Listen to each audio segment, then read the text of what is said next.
Welcome back to Sovereign Judgment. This story is about a woman who thought the fastest way to take control of my cabin was to call the fire marshal. What she did not know was that the man she expected to intimidate me had stood beside me in smoke, ice, and darkness for 9 years. She had a clipboard, a complaint form, and the confidence of someone used to being believed. I had permits, inspection records, and a badge I had never once used to win a private argument. Before we begin, tell me where you are watching from. I always like seeing how far these stories travel. Here is what happened.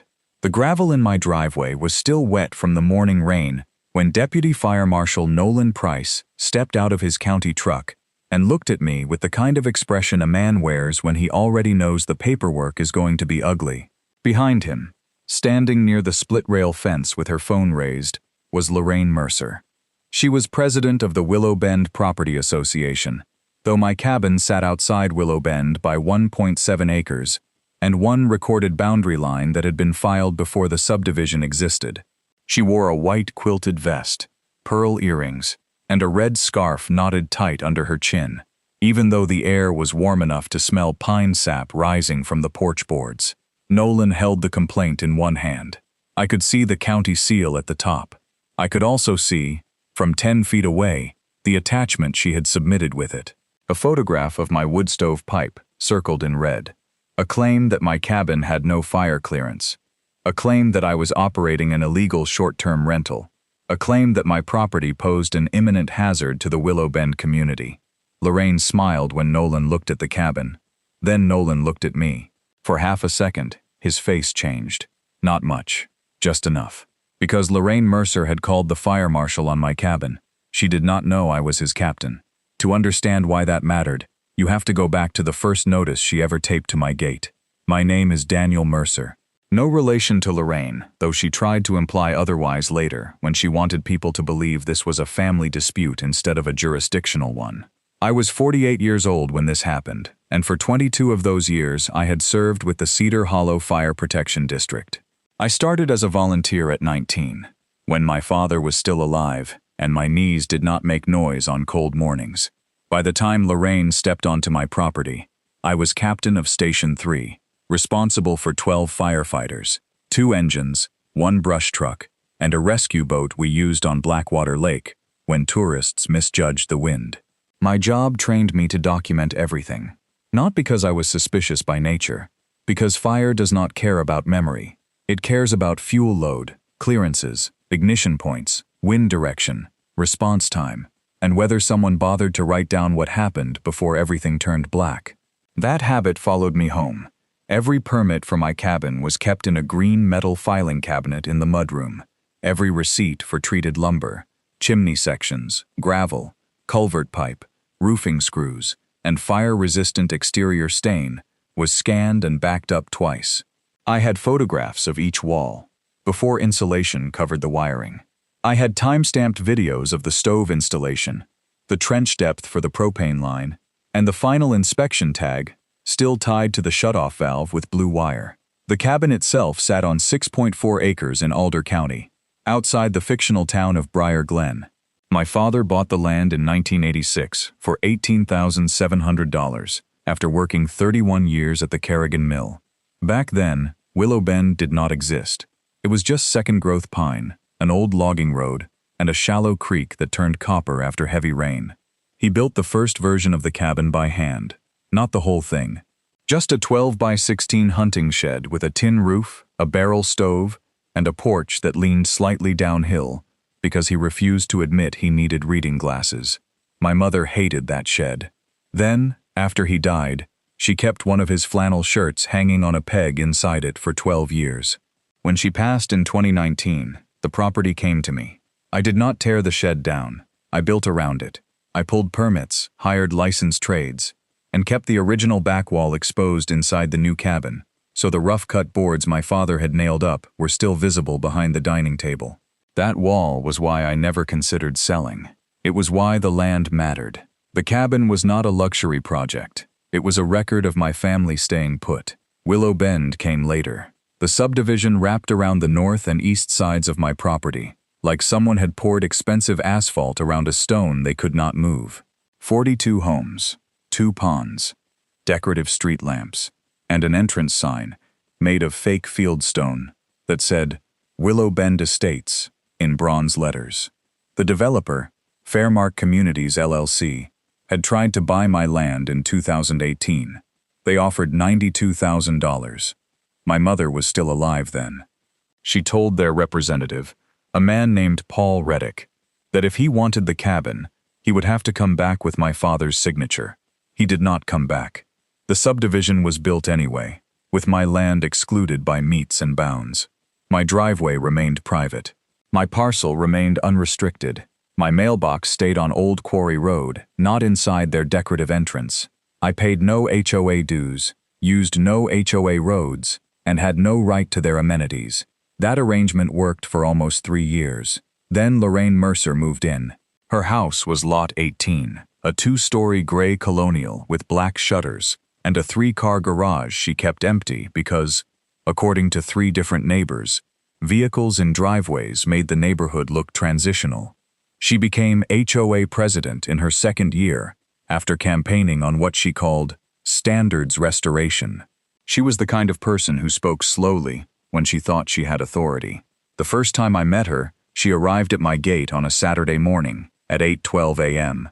I remember the time because I had just poured coffee into a steel mug and was checking the overnight temperature in the crawl space.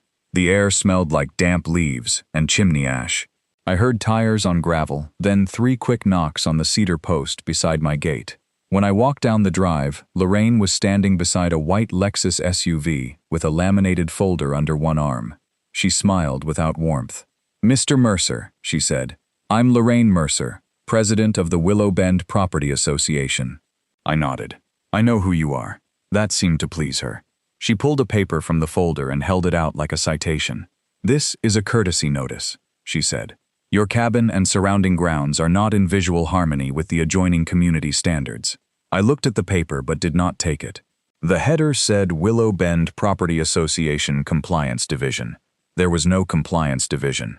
I had checked their filings 2 years earlier when they first started sending landscaping letters to neighbors near my land. "What standard are you citing?" I asked. She blinked once. "Exterior structure standards." "Which recorded covenant?" Her smile tightened. "It's all in the handbook." "Is the handbook recorded against my parcel?" She looked past me toward the cabin, where smoke was rising cleanly from the stainless chimney cap. "Mr. Mercer, the board prefers to handle this neighborly. Your property affects home values inside Willow Bend. The cabin, the woodpile, the old shed wall, the unapproved fire pit, the gravel drive, and the visible water tank all create a rustic impression that is inconsistent with the community." I waited. A crow moved along a pine branch above us, clicking its beak. Then she said the sentence that told me this would not end with one notice. "We are prepared to escalate if you make that necessary." I took the paper then, folded it once, and placed it in the pocket of my canvas jacket. "My parcel number is 14-722-0064, I said. "Your association does not appear on my deed. Send me whatever authority you believe you have."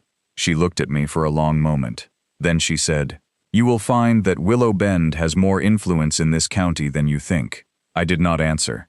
I watched her SUV reverse carefully, tires crunching over gravel my father had spread by hand 30 years before. When she reached the road, she stopped, rolled down her window, and took a photograph of my gate. That was the first entry in the notebook. October 14, 8:12 a.m. Initial contact from Lorraine Mercer. Claimed HOA authority over non-member parcel. Photographed gate from public road. No response issued. The next morning, I started with records. I did not call Lorraine. I did not post online. I did not walk into a board meeting with my voice raised. I sat at my kitchen table with coffee, my laptop, and the green binder that held my mother's probate documents. The first search was the Alder County Assessor Portal. Parcel 14-722-0064 showed 6.4 acres, single-family recreational residence. Owner Daniel Mercer. Tax District 3B. No special assessment, no association lien history, no deed restrictions listed. The second search was the Alder County Recorder Index. I pulled the original 1986 warranty deed from Harold and June Lasher to my father, Thomas Mercer. Book 412, page 88. Legal description by survey. Bounded on the north by the former Madsen Timber Tract. On the east by County Drainage Easement 77-18. On the south by Old Quarry Road. And on the west by Blackwater Creek. The third search was the Willow Bend Declaration. That was recorded in 2020. Book 1179, page 331. It covered lots 1 through 42 of the Willow Bend Estate's final plat, plus common areas A, B, and C. My parcel was not listed. It was not referenced. It was not burdened by architectural controls, maintenance assessments, access easements, appearance restrictions, or fire safety review rights. I printed all of it. Then I checked the State Business Registry. Willow Bend Property Association, Inc. Active Nonprofit Corporation. Registered Agent, Lorraine Mercer. Mailing address, her house. Incorporation date, March 3, 2021. Then I checked the county GIS overlay. That was where the first real flaw appeared. Willow Bend's marketing map, the one posted on their website, showed a shaded green community preservation buffer along the west side of the subdivision. The shaded area included a strip of my land, approximately 1.1 acres, including my driveway entrance, my lower woodlot, and the creek crossing my father had repaired with railroad ties in 1994. But the recorded plat did not show that buffer. The developer's sales brochure did. The HOA had been treating a marketing illustration like a property right. That mattered. Because if Lorraine believed the brochure gave her authority, she might also be using it against other people. I downloaded the image. I printed the plat. I overlaid them on transparent sheets and marked the difference in red pencil. Then I put everything back in the binder. I did not share it with anyone. Not yet. 3 days later, Lorraine escalated. At 6:43 p.m. on October 17th, she posted in the private Willow Bend Community Forum. I was not a member, but my neighbor, Caleb Stokes, was. Caleb lived on Lot 21, directly east of my property. He was a retired school mechanic with hands like fence posts and a quiet habit of helping people before they asked. He texted me a screenshot. Lorraine had written, "Several residents have expressed concern about the unsafe cabin bordering our preservation buffer. The board has opened a compliance review involving unpermitted burning, visible fuel storage, and possible rental activity. We are committed to protecting Willow Bend families from outside hazards." Outside hazards. That phrase stayed with me. Not because it offended me, because it revealed her strategy. She could not claim ownership directly, so she would claim safety. I saved the screenshot. At 7:02 p.m., I sent Caleb one message. "Please don't engage. Save anything else you see." He replied, "Already doing it." On October 19th, a second notice arrived by certified mail. This one assessed a $750 initial exterior non-compliance fine, due within 15 days, payable to Willow Bend Property Association. It cited Section 8.4 of the Willow Bend Fire and Safety Standards. There was no Section 8.4. The declaration had only 7 articles. The separate architectural handbook had a Section 8.4, but it applied to open flame features installed within platted lots. My cabin was not a platted lot, and my wood stove was not an open flame feature. It was permitted heating equipment installed under Alder County Mechanical Permit M22-1186. I photographed the envelope. I scanned the notice. I logged the certified mail number. Then I placed the original in a plastic sleeve. On October 22nd, Lorraine left a voicemail. Her tone was different, less polished. "Mr. Mercer, ignoring association fines will not make them disappear. We have relationships with county enforcement, and I would hate for this to become a fire marshal issue. Your little cabin may mean something to you, but to this community, it is a liability." I saved the voicemail in 3 places. That was the first time she mentioned the fire marshal. I knew the office she was threatening to call. Alder County Fire Prevention was housed in the same district administration building where I attended monthly command staff meetings. Deputy Fire Marshal Nolan Price had been a firefighter before he moved into prevention. For 9 years, he had worked out of my station on B shift. I had trained him on pump operations, signed off on his rope rescue competencies, and once spent 6 hours with him inside a flooded culvert, searching for a missing boy who turned out to be hiding in a hayloft 2 miles away. Nolan was not just someone I knew. He was someone who had called me captain so many times that I barely heard it anymore. That created a problem. Not for Lorraine, for me. Because the moment she used the fire marshal's office, I could not appear to influence the process. I called Deputy Chief Elaine Voss the next morning. I told her there was a private property dispute involving my cabin, and that the HOA president had threatened to file a fire complaint. Elaine listened without interrupting. Then she said, "Send me a memo before anything comes in." At 9:18 a.m., I sent a formal conflict disclosure to Deputy Chief Voss, Fire Marshal Nolan Price, and District Counsel Miriam Vale.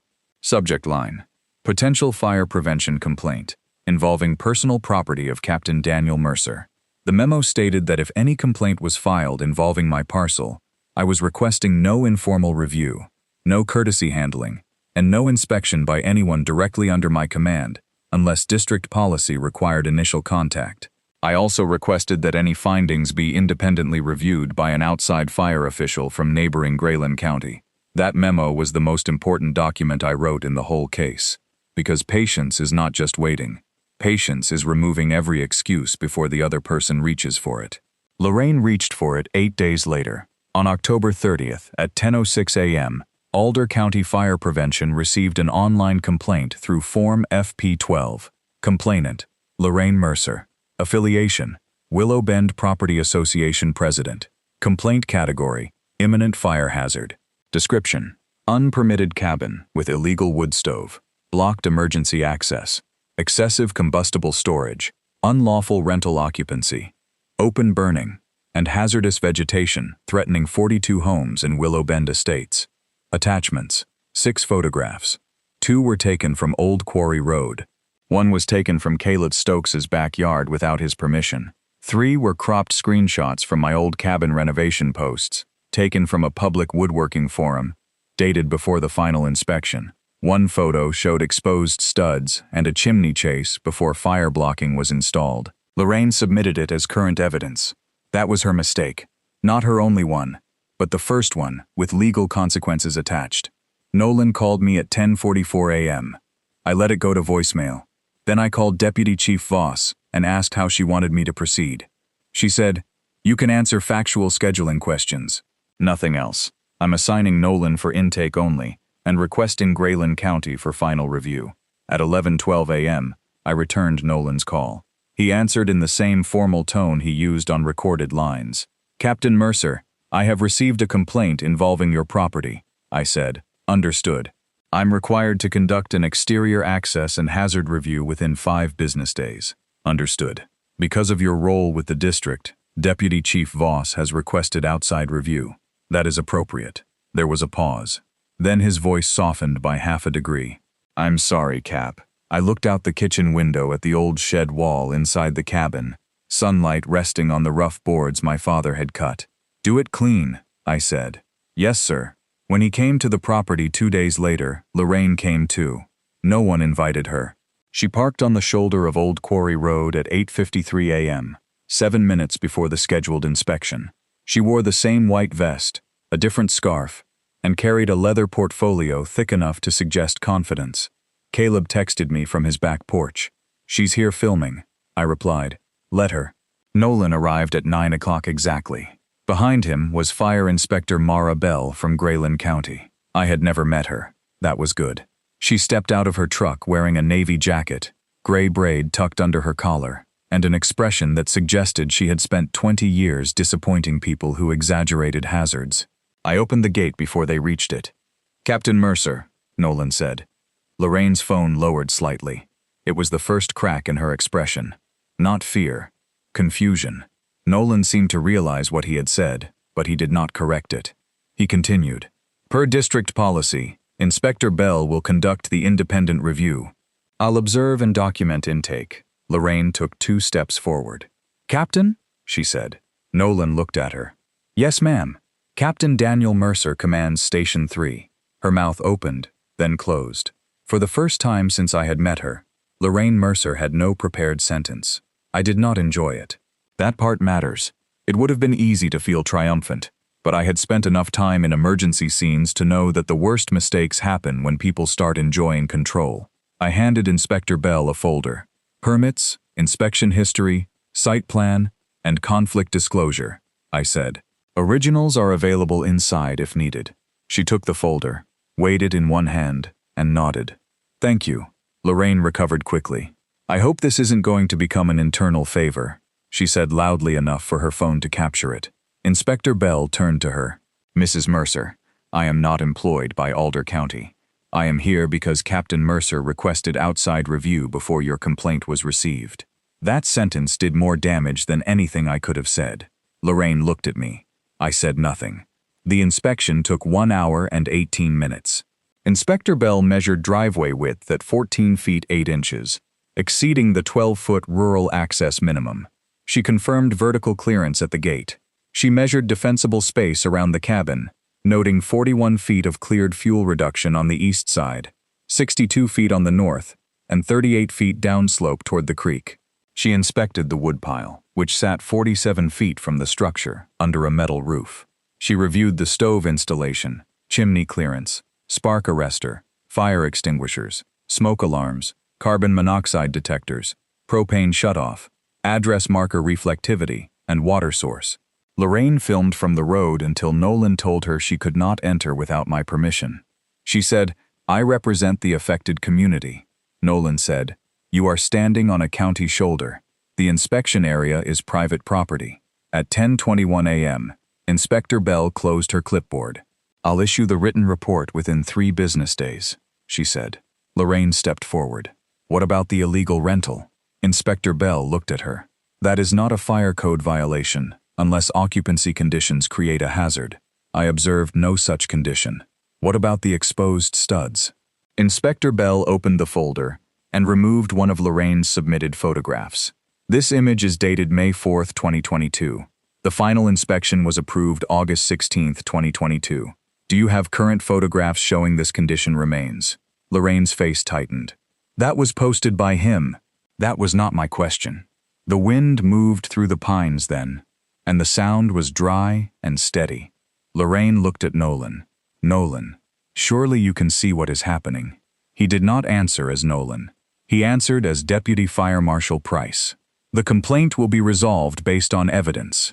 Then he added, and Mrs. Mercer, because you submitted dated construction photographs as current hazard evidence, I'm required to attach that discrepancy to the file. She stopped filming. The report came 3 days later. No violations observed. No corrective action required. Complaint determined unfounded. Outside review completed by Grayling County Fire Inspector Mara Bell. That should have ended it. It did not. Lorraine had made her complaint expecting the fire marshal to frighten me. Instead, the process had created an official record that my cabin was compliant, so she changed the battlefield. On November 6th, Willow Bend residents received an email titled, Urgent Safety Update Regarding Adjacent Hazard Property. Caleb forwarded it to me at 7:17 p.m. Lorraine wrote that the board had identified procedural irregularities in the fire inspection and would be pursuing higher review.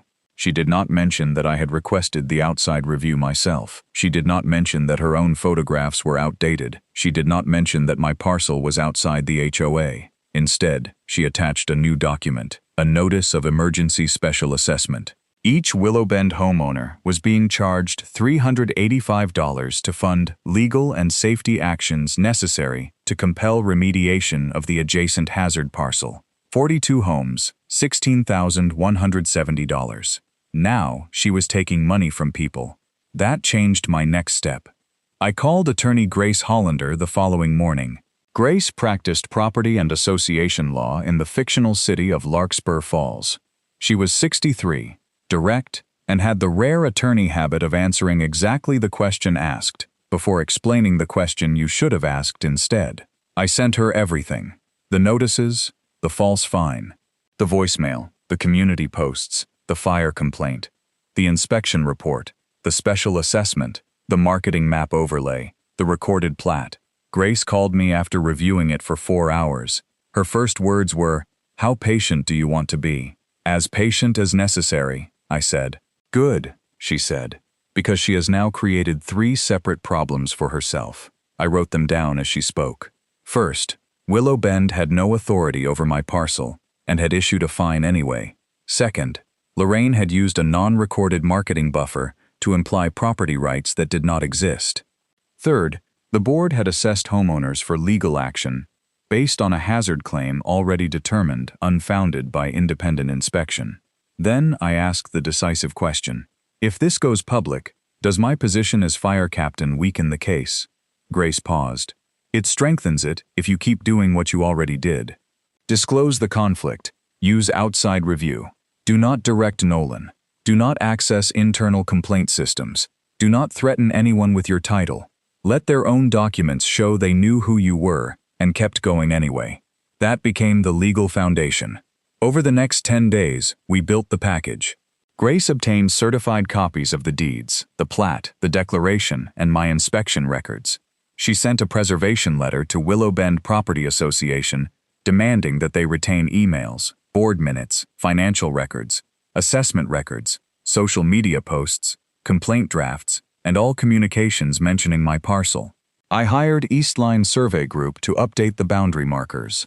Their surveyor, Patrick Nemes, located the original iron pins, flagged the line, and produced a sealed survey showing the HOA's so-called preservation buffer overlapped my land by 1.1 acres, without easement, license, covenant, or recorded right.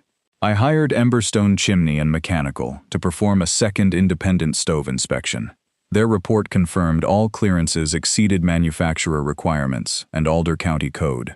I requested, through counsel, the fire complaint file under the Alder County Public Records Act. That produced Lorraine's attachments, the time-stamped complaint, and one detail we had not expected. In the complaint form, under "How did you verify this hazard?" Lorraine had written, "Board inspection and photographic documentation obtained from affected property boundary." That statement was false. No board inspection had occurred on my property. The photographs were either taken from public view, Caleb's private yard, or old online posts. Caleb gave Grace a signed affidavit, stating he had never authorized Lorraine or any board member to enter his yard or use photographs taken from it. Then another neighbor came forward. Her name was Marnie Webb. She lived on Lot 7, near the front pond. She had paid 3 Willow Bend fines in the past year: $250 for a visible garden hose, $400 for non-conforming porch illumination, and $600 for trash receptacle exposure, after leaving bins out 12 minutes past the approved window. She had also paid the $385 special assessment because the HOA email implied the money was needed to protect the neighborhood from fire risk. Marnie sent us board emails Lorraine had accidentally included in a reply chain. One sentence mattered more than the rest. It was from Lorraine to 2 other board members on November 3rd, the day after my clean inspection. If the fire route doesn't work, we can still make the community see him as a threat and fund the legal pressure that way. Grace read that line twice. Then she said, "There it is." Lorraine had undone herself with her own words. Still, we did not act immediately. Grace sent Willow Bend a formal demand letter on November 18th. It required 5 things: rescind the $750 fine, refund the $385 special assessment to all homeowners, issue a written correction stating that my parcel was not part of Willow Bend and had passed independent fire review, remove all online statements calling my cabin hazardous, cease representing any authority over my property. She gave them 10 business days. She attached the survey, the inspection report, the deed record, and the relevant declaration pages. Lorraine responded in 46 minutes. Not through an attorney. Through the community forum. Some people think hiring lawyers makes them above community safety. The board will not be bullied by outside cabin owners, regardless of who they work for. I saved the screenshot. Grace replied only once. "Thank you. Please preserve that post." Then we set the next piece in place. I installed 3 additional cameras on my property, all facing inward from my boundary line. I posted signs at the gate and along the flagged survey line. Private property, no trespassing. Video recording in use, no HOA jurisdiction beyond this line. Grace reviewed the wording before I printed the signs. Patrick Nemes returned and placed orange-capped survey stakes every 75 feet along the east boundary. Each stake had a tag reading, "East Line Survey Group, Boundary Line, Do Not Disturb." I mailed a copy of the survey to Willow Bend by certified mail. I also mailed a copy to each of the 3 board members individually. Not because I wanted them informed, because I wanted proof they had been informed. On November 27th, at 3:14 p.m., Lorraine walked past the first no trespassing sign with 2 board members and a man carrying a tape measure. The cameras caught everything. The man was later identified as Trevor Sykes, a landscaping contractor who maintained Willow Bend's common areas. He carried a can of orange marking paint. Lorraine pointed toward my woodlot. The audio from the camera was clear because the air was still. She said, "Mark the buffer line where it should be, not where his surveyor put it." Trevor hesitated. "He has signs up," Lorraine said. "He's trying to intimidate the board. This is association preservation land. They marked 11 trees on my property with orange paint. They also removed 2 survey stakes and tossed them into the brush." I watched the footage that evening after returning from a vehicle fire on County Road 9. My turnout coat still smelled like melted plastic. I stood in the mudroom, boots half unlaced, and watched Lorraine create the final piece of evidence. I did not call her. I called Grace. Then I called the Alder County Sheriff's non-emergency line and reported trespass and removal of survey markers. Deputy Owen Lark arrived at 8:05 p.m.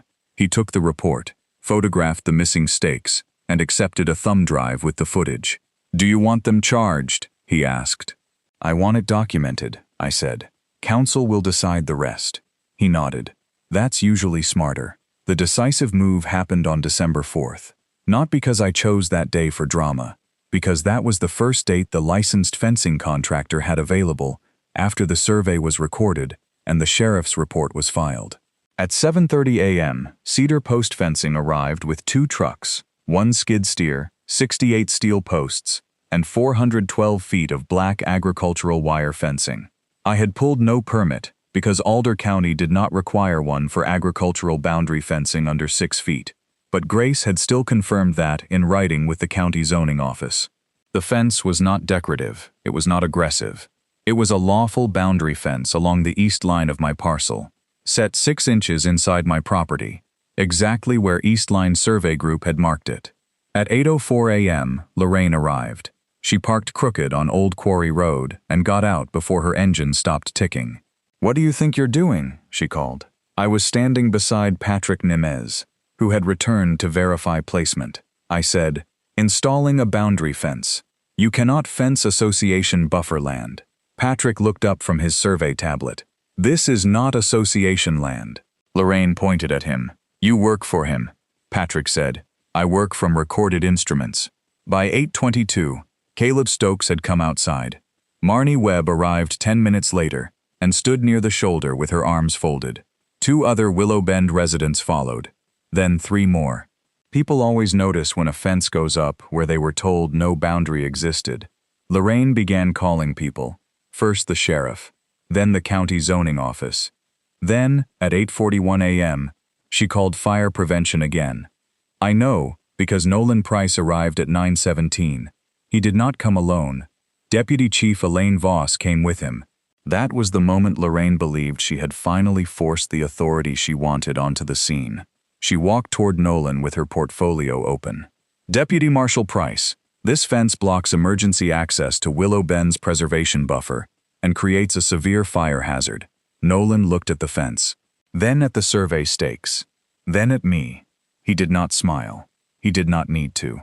"Captain Mercer," he said, "do you have the access measurements?" Lorraine froze again. This time everyone heard it. "Captain." I handed Nolan the site plan. He reviewed it while Deputy Chief Voss spoke with Inspector Bell by phone. Grace Hollander arrived at 9:29, wearing a dark coat and carrying a folder with yellow tabs. Lorraine's voice rose. "This is exactly the conflict I warned everyone about. He commands him. He is using the fire department to seize community land." Deputy Chief Voss turned toward her. "Mrs. Mercer, Captain Mercer disclosed this conflict before your complaint was filed. The prior inspection was conducted by an outside county inspector. Today, Deputy Marshal Price is here, only because you filed a new emergency access complaint. I am present as command oversight." Lorraine looked around at the neighbors. "This fence endangers all of you. Marnie Webb said quietly. You charged us $385 for that last time. Lorraine ignored her. Nolan completed his measurement. The fence does not obstruct any recorded emergency access, he said. There is no fire department access easement across this parcel. Willow Bend emergency access is via Briar Glen Drive and South Heron Lane, both shown on your recorded subdivision plat. Grace handed him a certified copy. Nolan did not need it, but he accepted it for the file. Lorraine's face had gone pale above the red scarf. Then Deputy Owen Lark arrived. He stepped out of his cruiser, holding a printed still from my camera footage. Mrs. Mercer, he said, I need to speak with you about a trespass report from November 27. She said, that was board business. He looked at the fence crew, the neighbors, the marked boundary, and the phone in her hand. Board business does not extend onto land the board does not own. The fence went up while she stood there. Post by post. Measured, driven, checked, and wired. By noon, the fake preservation buffer ended at a clean black line. Nothing about it was loud. No one cheered. No one shouted. But everyone watched. That mattered, because the public confrontation came 6 days later. Willow Bend held an emergency community meeting on December 10th at the Briar Glen Grange Hall. Lorraine called it to address threats to community governance and safety. She expected to control the room. She had arranged the chairs in rows, placed the board table at the front, and printed packets with the Willow Bend logo on every cover. Grace and I sat in the third row. Caleb sat behind us. Marnie sat near the aisle with a folder of her own. Lorraine opened with a statement that lasted 11 minutes. She described my cabin as a danger. She described the fence as hostile. She described the HOA's actions as necessary. She said the special assessment had been overwhelmingly supported. Then she made the mistake Grace had been waiting for. Lorraine held up the marketing map. This document, she said, clearly identifies the preservation buffer Willow Bend was promised. Grace stood. Her voice was calm. Mrs. Mercer, is that document recorded with Alder County? Lorraine looked irritated. It is part of the community materials. That was not my question. The room quieted. Grace walked to the front and placed 2 documents on the projector table. One was the marketing map. The other was the recorded plat. The difference filled the wall behind Lorraine. The green shaded buffer from the brochure. The legal boundary from the plat. My land sitting outside Willow Bend. Grace asked, can you identify where Mr. Mercer's parcel is included in the recorded declaration? Lorraine said, this is not a courtroom. Grace replied, no, it is a room full of homeowners who were charged money based on your claim. Marnie stood then. She held up Lorraine's email. Why did you tell us the fire inspection had irregularities when the outside inspector cleared the cabin? Lorraine said. The board had concerns. Marnie read the sentence from the email chain. If the fire route doesn't work, we can still make the community see him as a threat and fund the legal pressure that way. The room changed. You could feel it, not as noise, as a withdrawal. People leaned back from Lorraine without moving their chairs. Caleb stood next. He said, you used a photograph taken from my yard without permission. Lorraine said, that is not the issue. Deputy Chief Voss had attended at Grace's request, not in uniform, but with district counsel. She stood only when a homeowner asked directly whether my cabin had passed inspection. She answered with one sentence. Captain Mercer's property was reviewed by an independent Grayland County inspector, and no fire code violations were found. Lorraine tried to interrupt. Voss continued. The complaint file also notes that dated construction photographs were submitted as current hazard evidence. That was the collapse. Not dramatic, not theatrical, just factual. A woman who had built her authority on documents was undone by the documents she created. The board attempted to adjourn the meeting at 7:42 p.m. The homeowners refused to leave. Under Willow Bend bylaws, Article 5.6, 10% of members could petition for a special removal vote. Marnie had already collected signatures from 26 of the 42 homes. More than enough. Grace had checked the bylaw before the meeting. The vote was scheduled for January 8th. The legal resolution unfolded in layers. On December 18th, Grace filed a civil complaint in Alder County Superior Court against Willow Bend Property Association and Lorraine Mercer individually. The claims were declaratory relief, slander of title, trespass, private nuisance, negligent misrepresentation, and violation of the Alder County Homeowners Association Fair Assessment Act. The complaint did not ask for revenge. It asked for clarity, damages, injunctions, and refunds. On January 8, 38 of 42 Willow Bend households attended the removal meeting. 31 voted to remove Lorraine Mercer as president. 29 voted to remove the 2 board members who had accompanied her onto my land. Marnie Webb was appointed interim president by a vote of 27-9. On January 19th, the sheriff's office referred the survey marker incident to the county attorney. Lorraine was charged with misdemeanor trespass and interference with survey monuments under Alder County Code, Section 14-22. Trevor Sykes accepted a diversion agreement after providing a written statement that Lorraine had directed him to mark the line where it should be. On February 6th, the court entered a preliminary injunction. Willow Bend was prohibited from representing authority over my parcel, entering my land, issuing fines against me, using my property in association fundraising, or describing my cabin as a fire hazard without new official findings. On March 14th, the case settled. The terms were public because Grace insisted the corrective statement be public. Willow Bend refunded all 42 special assessments, totaling $16,170. They reimbursed my survey costs of $3,850, legal fees of $22,400, fence-related security expenses of $7,280, and property restoration costs of $1,140 for the painted trees and removed markers.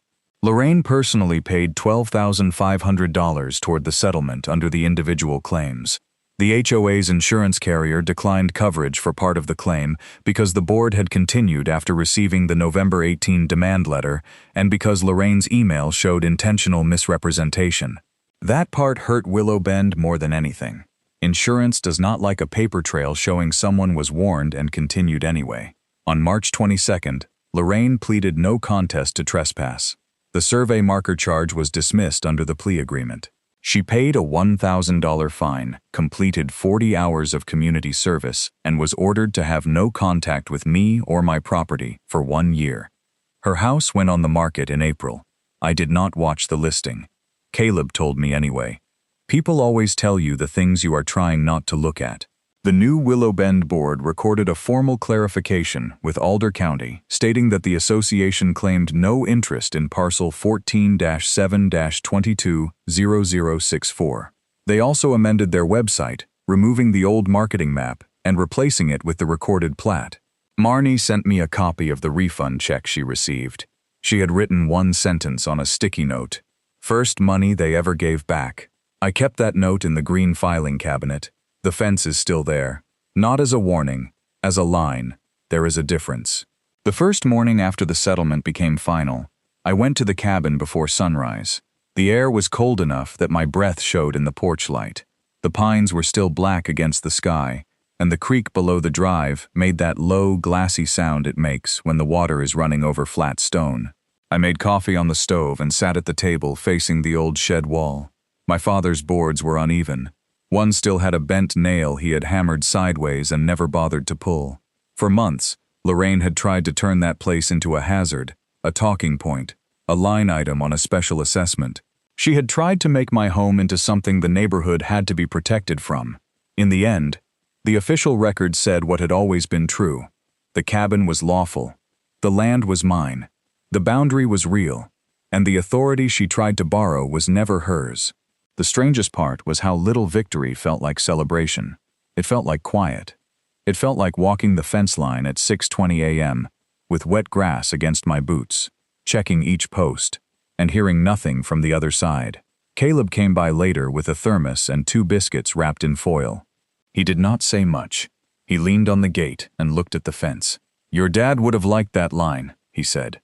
I looked at the black posts, disappearing between the pines. He would have asked why I paid someone else to build it.